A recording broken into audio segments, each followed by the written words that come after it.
शरणागत पाप पर्वतं गणयित्वा न तदीय षड्गुणम् अणुमप्यतुलं हि मन्यते सहजानंद गुरुं भजे सदा। असतो मा षड्गमय तमसो मा ज्योतिर्गमय मृत्युर्मा अमृतं गमय। ओम शांति शांति शांति। આજની જ્ઞાન સભાની અંદર પધારનારા બધા જ ભગવત ભક્તોને વેદાંત આચાર્ય પુરાણ ઇતિહાસ આચાર્ય અમે ફિલોસોફી શાસ્ત્રી રાકેશભાઈના હેતપૂર્વક જય સ્વામિનારાયણ। ગયા વખતની જ્ઞાન સભાની અંદર આપણે બધા ભક્તિ કરતા શરણાગતિની ઉત્કૃષ્ટતા જે છે તે કેવી રીતે તેની વિગતવાર ચર્ચા શાસ્ત્રના પ્રમાણ દ્વારા કરતા હતા। આજે એ જ ચર્ચાને આપણે પુનઃ અગાડી વધારીએ છીએ। તો વિશિષ્ટાદ્વૈત મતના આચાર્ય પોતાના ગ્રંથોની અંદર કહે છે કે ભક્તિ ફલનો સદ્રષ્ટ ઉપાય નથી, પ્રપત્તિ જ એવી છે, અર્થાત મોક્ષ એટલે ભગવત પ્રાપ્તિરૂપ જે અત્યંત શ્રેષ્ઠ ફલ છે તેને લાયક કિંમતવાળો ઉપાય ભક્તિ નથી થઈ શકતી। પ્રપન્ન માટે તો ભગવાન જ ઉપાય છે જે ફળના જેવા છે। કહેવાનું તાત્પર્ય અહીં એ છે કે જીવનનો અંતિમ પુરુષાર્થ જે પરમાત્માની પ્રાપ્તિ, જેને અપવર્ગ કહેવામાં આવે છે, મોક્ષ કહેવામાં આવે છે, જે ભગવત પ્રાપ્તિરૂપ અત્યંત શ્રેષ્ઠ ફલ છે, તેને લાયક કિંમતવાળો ઉપાય એ ભક્તિ થઈ શકતી નથી। કેમ? કારણ કે ભક્તિ યોગનું આચરણ કરનારાએ પોતાના બાહુબલથી એ પરબ્રહ્મ પરમાત્માની પ્રાપ્તિ કરવાની છે। ભક્તિ યોગનું આચરણ કરવા વાળા જે પણ કોઈક સાધકો છે એ બધા જ ભક્તિને સાધન તરીકે લે છે અને એ સાધન દ્વારા એને સાધ્ય પરમાત્માને સિદ્ધ કરવાના। જ્યારે પ્રપન્નની અંદર એટલે કે શરણાગતની અંદર એવું નથી। ભગવાનના શરણાગત જે છે એને માટે સાધન પણ ભગવાન છે અને સાધ્ય એટલે ભગવાનની પ્રાપ્તિ પણ ભગવાન જ છે। એવા વ્યક્તિ પરબ્રહ્મ પરમાત્માની પ્રાપ્તિને અર્થે ભગવાનને જ પોતે નૌકા બનાવે છે અને એ નૌકાની અંદર પોતે બિરાજમાન થઈ જાય છે અને ભગવાનને કહે છે કે પ્રભુ આપ જ અમને આપની પ્રાપ્તિ કરાવો। એટલે પ્રપન્ન ભક્ત જે છે તેને માટે શરણાગતિ જે છે એ નૌકા છે અને એ શરણાગતિ રૂપ નૌકાની અંદર બિરાજમાન થઈને જે ભગવાનના શરણાગત જીવાત્માઓ છે એ પરબ્રહ્મ પરમાત્માને જ કહે છે કે પ્રભુ હવે તમે જ અમને તમારી પ્રાપ્તિ કરાવી દો। જ્યારે ભક્તિની અંદર આવું નથી ભક્તો। ભક્તિની અંદર તો એ ભક્તિ યોગ આચરણ કરનારા એ પોતે જ પોતાના બાહુબળે એ પરબ્રહ્મ પરમાત્માની પ્રાપ્તિ કરવાની છે અને શરણાગતની અંદર તો શરણાગતને પરબ્રહ્મ પરમાત્મા પોતે જ પોતાની પ્રાપ્તિ કરાવી દે છે। આ વિશિષ્ટ છે ભક્તો। એ જ પ્રમાણે સાતમો મુદ્દો છે કે ભક્તિ પોતાના પારતંત્ર સ્વરૂપથી વિરુદ્ધ છે અને પ્રપત્તિ તદ અનુગુણ છે। અર્થાત આ જીવ ભગવાનનો પરતંત્ર રહેવાથી સ્વતંત્રની જેમ પોતાના પ્રયત્નથી જ ભક્તિ કમાવવાની ચેષ્ટા કરવી તેના કહેલા સ્વરૂપનો નાશક છે અને ભગવાન પર ભરોસો રાખવો એ જ પ્રપત્તિ છે જે પારતંત્રનું યથાર્થ ઉચિત રૂપ છે ભક્તો। કહેવાનું તાત્પર્ય આપણે અગાડી ચર્ચા કરી ગયા તે જ છે। કે પોતાના બાહુબળે એ પરબ્રહ્મ પરમાત્માની પ્રાપ્તિ કરવી એ ભક્તિ છે, અને એ ભક્તિનું આચરણ કરતા અર્થાત કે ભક્તિ યોગનું આચરણ કરતા કોઈ વખત જીવાત્મા જે છે એ પથભ્રષ્ટ થઈ જાય તો એને ઉગારનાર કોઈ નથી. જ્યારે પ્રપત્તિની અંદર એવું નથી. પ્રપત્તિની અંદર તો પ્રપન્ન ભક્ત જે છે એને ભગવાનની ઉપર પરિપૂર્ણ રૂપે વિશ્વાસ છે, અને ભગવાનનો મહાવિશ્વાસ સંપાદન કરવો એ જ વાસ્તવની અંદર પ્રપત્તિ છે. અને એ પ્રપન્ન ભક્ત જે છે, જે પ્રપત્તિ કરનાર છે, એ ચિરકાલ પર્યંત પરમાત્માને હંમેશા પારતંત્ર જ રહે છે. જ્યારે ભક્તિ યોગની અંદર એવું નથી.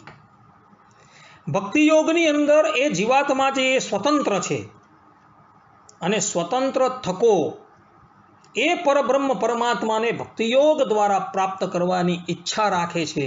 તો આ પ્રમાણેની ઈચ્છા રાખનારો જે છે ને, તેના તો સ્વરૂપનો પણ નાશ થઈ જાય છે ભક્તો.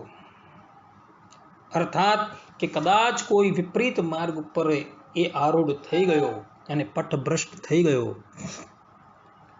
અને પથભ્રષ્ટ થતા એવા કર્મો એ કરવા લાગે કે જેને લઈને એને અતિશય દારૂણ એવા વૃક્ષ છે, પર્વત છે, ઇત્યાદિકનો દેહ પ્રાપ્ત થઈ જાય, કે જે દેહની અંદર ચિરકાલ પર્યંત એને પોતાના કલ્યાણનો કોઈ ઉપાય જ ન સૂઝતો હોય, તો એને કહેવામાં આવે છે સ્વરૂપ નાશ. જ્યારે પ્રપન્નની અંદર એવું નથી. પ્રપન્ન કદાચ પથભ્રષ્ટ થઈ જાય તો એને ઉગારવા માટે એની પછાડી પરબ્રહ્મ પરમાત્મા બિરાજમાન છે, એ એને ઉગારી લે છે. આટલી વિશેષતા છે ભક્તિ માર્ગ કરતા પ્રપત્તિની. માટે પ્રપત્તિ માર્ગ જે છે એ સર્વોત્તમ માર્ગ છે ભક્તો. માટે આ માર્ગની ઉપર જ ભક્તોએ હંમેશા આરૂઢ રહેવું. કેટલાક લોકો આપણે જોવા મળે છે, તે લોકો કોઈ વખત ગુરુઓની સ્વાભાવિક જે દેહની ક્રિયાઓ છે એને લઈને એવું સમજતા હોય છે કે આ કલિકાલની અંદર યથાર્થ રૂપે કોઈ ગુરુ છે જ નહીં, એટલે આપણા ભગવાન જે છે એ જ આપણા ગુરુ એમ સમજીને જેવું આવડે તેવું ભજન કરતા હોય. આને કહેવામાં આવે ભક્તિ માર્ગ. અરે ભાઈ, મનુષ્ય માત્ર જે છે એની અંદર કોઈક ને કોઈક દુર્ગુણ તો રહેલો જ હોય છે. સર્વગુણ સંપન્ન એક કેવલ ને કેવલ પરબ્રહ્મ પરમાત્મા જ છે, બીજા કોઈ નથી. તો પરબ્રહ્મ પરમાત્માએ પોતાના સ્થાનની ઉપર જે પણ કોઈક વ્યક્તિને નિયુક્ત કરેલા છે, અને કહ્યું છે કે આ વ્યક્તિ થકી તમે સાંપ્રદાયિક દીક્ષા લેજો તો તમારું પરમ કલ્યાણ થશે. આ પરબ્રહ્મ પરમાત્માના વચનની અંદર વિશ્વાસ લાવીને એ મનુષ્યની અંદર રહેલા દુર્ગુણોને ન જોઈને ભગવાને એ વ્યક્તિને પોતાના સ્થાનની ઉપર સ્થાપેલા છે, તેના થકી આપણે દીક્ષા ગ્રહણ કરી લેવી. કારણ કે શાસ્ત્રોમાં અને કોશોમાં કહ્યું છે સંપ્રદાયો ગુરુક્રમ. અર્થાત કે પરંપરાગત જે ભગવત મંત્રનો ઉપદેશ આપવામાં આવે, ભગવત સ્વરૂપનું જ્ઞાન આપવામાં આવે, તેને જ સંપ્રદાય કહેવામાં આવે છે. હવે એ સંપ્રદાયની અંદર જે મહાપુરુષોએ એ સંપ્રદાયનું પ્રાગટ્ય કરેલું છે, અને આ પછી કરતા કરતા વર્તમાન કાળની અંદર જે પુરુષ એ મહાપુરુષો અથવા તો ભગવાનના સ્થાનની ઉપર બિરાજમાન છે, તો એ લોકો પાસે એ પરબ્રહ્મ પરમાત્માએ અથવા તો મહાપુરુષોએ આપેલા મંત્રો જે છે એ સુરક્ષિત રહેલા હોય છે. ભગવાનનું જ્ઞાન જે છે એ સુરક્ષિત રહેલું હોય છે. તો એવા એ વ્યક્તિ પાસેથી જઈને આપણે દીક્ષા ગ્રહણ કરવી એ આપણો ધર્મ થઈ જાય છે. કેટલાક લોકો એવું કહે છે કે ભાઈ અમે લોકો સંપ્રદાયને માનતા નથી. તો એ લોકોને કહેવાનું કે ભાઈ સંપ્રદાય આજના નથી, સૃષ્ટિની ઉત્પત્તિ થઈને ત્યારના આ સંપ્રદાય છે. તેને બ્રહ્મરુદાય આદિ કવયે મુહ્યંતિ યત્સૂરય યો બ્રહ્માણમ વિદધાતિ પૂર્વમ, શ્વેતાશ્વેતર ઉપનિષદ. કે સૃષ્ટિકાળની અંદર એ પરબ્રહ્મ પરમાત્મા શ્રીમન નારાયણે ભગવાન બ્રહ્માજીને વેદોનું જ્ઞાન આપ્યું.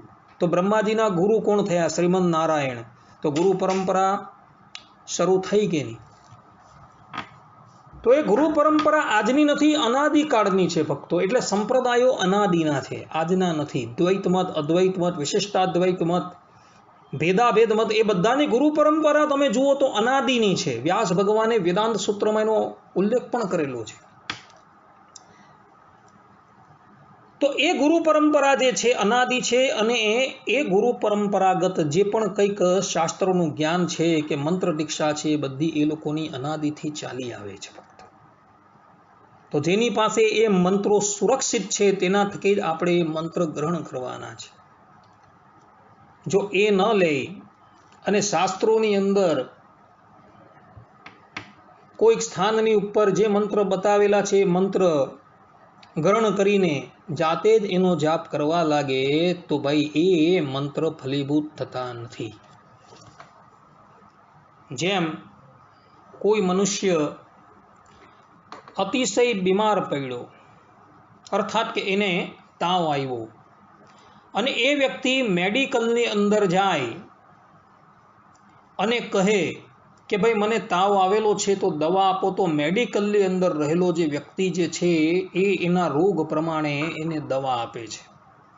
મેડિકલની અંદર અનંત પ્રકારની દવાઓ રહેલી હોય છે, પરંતુ એ રોગીને જે રોગ થયો છે તેને માફક આવે એવી દવા પેલો આપે છે, પરંતુ બીજી દવા નથી આપતો. તે જ પ્રમાણે મનુષ્ય શાસ્ત્રોની અંદર જે પણ કોઈક મંત્રો છે એ બધા જોઈને એમાંથી કોઈ ગ્રહણ કરીને એનો જાપ કરવા લાગે તો એ રોગનો ઈલાજ થાય નહીં ભક્તો. એને માટે જે મંત્રો નક્કી થયા છે એ મંત્રોનો જાપ કરવાથી જ એનો ઈલાજ થઈ શકે છે, બીજાથી થઈ શકતો નથી. ગર્ગ સંહિતાની અંદર આચાર્ય ગર્ગાચાર્યજી કહે છે કે કળિયુગની અંદર સંપ્રદાય વિહીન મંત્ર જે છે એ ફલદાયી થતો નથી. સંપ્રદાય વિહીન મંત્રાહ નિષ્ફલા સંમતાહ. ગર્ગ સંહિતા અશ્વમેધીય પર્વની અંદર આમ લખેલું છે. આ પ્રમાણે સ્પષ્ટ લખેલું છે, છતાં પણ લોકો જે છે આ વચન ગ્રહણ કરવા તૈયાર નથી. શ્રીમદ ભાગવતના મહાત્મયની અંદર ભગવાન વેદવ્યાસજી પોતે લખે છે કે કલિકાલની અંદર સંપ્રદાય વિહીન વૈષ્ણવતા જોવા મળશે. એટલે વૈષ્ણવતા જોવા મળશે, પરંતુ કોઈ પણ વ્યક્તિ સંપ્રદાયમાં જે પ્રમાણે રીતભાત કહેલી છે એ પ્રમાણે ભગવત સ્મરણ કરતો જોવા મળશે નહીં. આવું સ્પષ્ટ રૂપે લખેલું છે.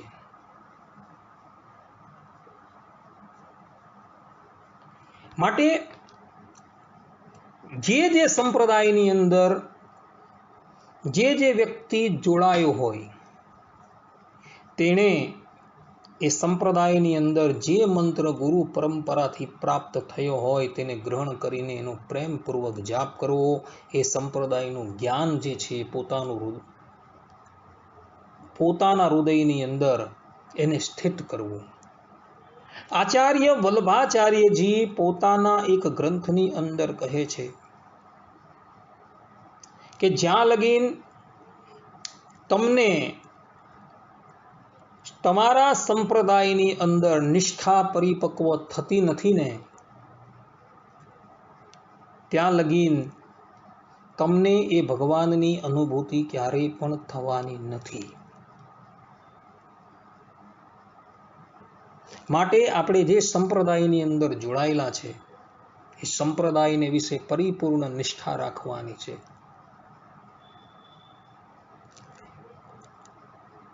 ભક્તિ કરતા શરણાગતિ એ સર્વોત્તમ છે. ત્યાં આઠમો મુદ્દો એવો છે કે સ્વતંત્ર ભક્તિ યોગ વાળો જે છે તે એવું સમજે છે કે ભગવાન મારા છે, જ્યારે પ્રપન્ન એટલે કે શરણાગત ભક્ત છે એ એવું સમજતો હોય છે કે હું ભગવાનનો છું, અતઃ મારી રક્ષાનો ભાર પ્રભુ પર છે. આજે જગતની અંદર તમે જોજો કેટલાય લોકો જે છે એ એવું જ બોલતા હશે કે ભગવાન મારા છે, ભગવાન મારા છે. અર્થાત કે અનંત કોટી બ્રહ્માંડ નાયક જે છે એ મારા છે, એવું એ લોકો બોલતા હોય છે. તો આવા લોકો જે છે ને, જે આવું બોલનારા છે, એ લોકોને કહેવાનું કે ભગવાન જે છે એ કોઈના નથી. તમે પ્રેમરૂપી દોરીથી એને બાંધશો તો જ એ તમારા થશે. બાકી તમે પ્રેમરૂપી દોરીથી બાંધ્યા વગર એ ભગવાનને પોતાના કરવા જશો તો એ ભગવાન ક્યારેય તમારા થવાના જ નથી. આ ખાસ યાદ રાખજો. એટલે સ્વતંત્ર ભક્તિ માર્ગનું આચરણ કરનારાએ ખાસ ધ્યાનમાં રાખવાનું છે કે એ લોકો જે એમ બોલે છે ને કે ભગવાન મારા છે, એ વાત જે છે એ આકાશ પુષ્પ જેવી છે. ભક્તો, પ્રપન્ન ભક્ત જે છે એ પ્રપન્ન ભક્ત એવું સમજે છે કે હું ભગવાનનો છું, અતઃ ભગવાનની શરણાગતિ કરેલી હોવાથી ભગવાન મારી રક્ષા કરશે, કારણ કે મારી રક્ષાનો સંપૂર્ણ ભાર અમે ભગવાનની ઉપર છોડેલો છે. મોટા મોટા ભગવત ભક્તો થઈ ગયા, એ લોકો પણ ક્યારેય એવું નથી બોલ્યા કે ભગવાન મારા છે. હનુમાનજી મહારાજ જે ભક્તોની અંદર શિરોમણી છે, એવો પણ સુંદરકાંડની અંદર વાલ્મીકી રામાયણની અંદર પોતે કહે છે, દાસો અહમ કૌશલેન્દ્ર, કે હું કૌશલેન્દ્ર શ્રી રામનો દાસ છું. આ દાસપણું જે છે એ જ પ્રપત્તિ છે. ભક્તો, હનુમાનજી મહારાજ એમ નથી કહેતા કે શ્રી રામ મારા છે, પરંતુ હનુમાનજી મહારાજ કહે છે કે હું રઘુનાથજીનો દાસ છું, એમનો સેવક છું. હનુમાનજી મહારાજે ક્યારેય પણ એવું નથી કીધું અને બોલ્યા પણ નથી કે ભગવાન મારા છે. ભગવાન પર પોતાનો હક ક્યારેય પણ જણાવ્યો નથી. એમણે એમ જ કહે છે કે હું ભગવાનનો દાસ છું. તો આને કહેવાય પ્રપત્તિ. સ્વતંત્ર ભક્તિ વાળા એ ખાસ જાણવાનું છે. ભક્તો, આ ભગવાન મારા છે એવું આપણાથી ક્યારેય ન કહી શકાય, પરંતુ આપણે એવું બોલવાનું છે કે હું ઠાકોરજીનો છું, ભગવાન મારી રક્ષા કરશે, કારણ કે ભગવાન પર જ મેં મારી રક્ષાનો ભાર સોંપેલો છે. માટે ભગવદ ભક્તો ખાસ ધ્યાન રાખજો. કોઈ દિવસ પોતાના મનની અંદર એવો ભાવ લાવતા નહીં કે ભગવાન મારા છે, પરંતુ એવો ભાવ અવશ્ય લાવજો કે દાસો અહમ ધર્મનંદન, દાસો અહમ કૌશલેન્દ્ર. આવો ભાવ લાવજો કે હું ધર્મનંદન હરિકૃષ્ણનો દાસ છું, હું ભગવાન શ્રી રામનો દાસ છું. આ પ્રમાણેનો ભાવ લાવશો તો તમે પ્રપન્ન કહેવાશો. અન્યથા એવો ભાવ લાવ્યા કે ભગવાન મારા છે, તો એ સ્વતંત્ર ભક્તિ યોગની અંદર પ્રવેશી જાય છે. આવા ભક્તોને ક્યારેય ભગવાનની અનુભૂતિ તો થતી હોતી જ નથી, જે આ પ્રમાણે બોલનારા છે, અને છતાં પણ ભગવાનની અંદર ભગવાનની ઉપર પોતાનો સિક્કો બેસાડી દે કે ભગવાન મારા છે. અરે ભગવાનને મારા કરતા પહેલા તમારે પહેલા ભગવાનના શરણાગત થવું પડે, અને શરણાગતિની જ્યારે પરિપક્વતા થઈ જાય ત્યારે તમે દાવો કરો કે ભગવાન મારા છે. જેમ વ્રજના ગોપીઓ જે છે, ગોવાળો છે, એ લોકો ભગવાનના શરણાગત થયા હતા અને શરણાગતિ પરિપક્વ રૂપે એમણે સિદ્ધ કરી હતી, ત્યારે એ લોકોએ દાવો કરેલો કે ભગવાન અમારા છે. પરિપક્વ રૂપે શરણાગતિ સિદ્ધ કરી નથી, અને ખાલી વાચાળની જેમ બોલતા રહો કે ભગવાન મારા છે, ભગવાન મારા છે, એનાથી કઈ વળવાનું નથી. ભગવાનને પોતાના કરતા પહેલા એના દાસ થાવ, અને એમની સેવા કરીને એમને એવા પ્રસન્ન કરી દેવું, એવા રાજી કરી દેવું કે ભગવાન તમારા થઈ જાય, ને ત્યારે દાવો કરો કે હું ભગવાનનો છું અને ભગવાન મારા છે. ત્યારે દાવો કરો. ત્યાં લગીન જો તમે દાવો કરતા રહો તો એ કઈ જ કામનું નથી. માટે પ્રપન્ન ભક્ત જે છે એના મનની અંદર હંમેશા એવી ભાવના રહે છે કે હું ભગવાનનો શરણાગત છું, અને ભગવાન મારી રક્ષા અવશ્ય કરશે. આવો ભાવ જેની અંદર હોય એ જ વાસ્તવની અંદર ભગવાનનો શરણાગત ભક્ત છે. બાકીના બધા જે છે એ સ્વતંત્ર ભક્તિવાદવાળા પણ નથી, પ્રપત્તિવાળા પણ નથી. એ લોકો કેવલ મધ્યની અંદર રહેલા છે, કે જે લોકો ભક્તિ યોગનો પણ આસ્વાદ નથી માણી શકતા, કે નથી પ્રપત્તિનો આસ્વાદ માણી શકતા. આવાઓની ગતિ જે છે એ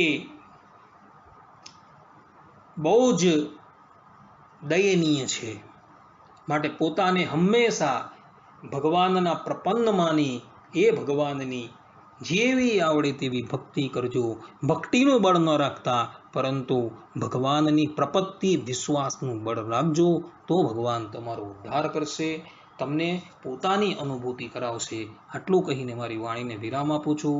હવે પછીના પ્રવચનની અંદર પણ આપણે ભક્તિ કરતા શરણાગતિની શ્રેષ્ઠતાના વચનો જે છે તેનું શ્રવણ કરશું. ત્યાં લગીન બધા જ ભગવદ્ ભક્તોને હેતપૂર્વક જય સ્વામિનારાયણ. સર્વે સંતુ નિરામયઃ, સર્વે સુખિનો ભવન્તુ, સર્વે ભદ્રાણિ પશ્યન્તુ, મા કશ્ચિત દુઃખ ભાગ ભવેત. અસ્તુ.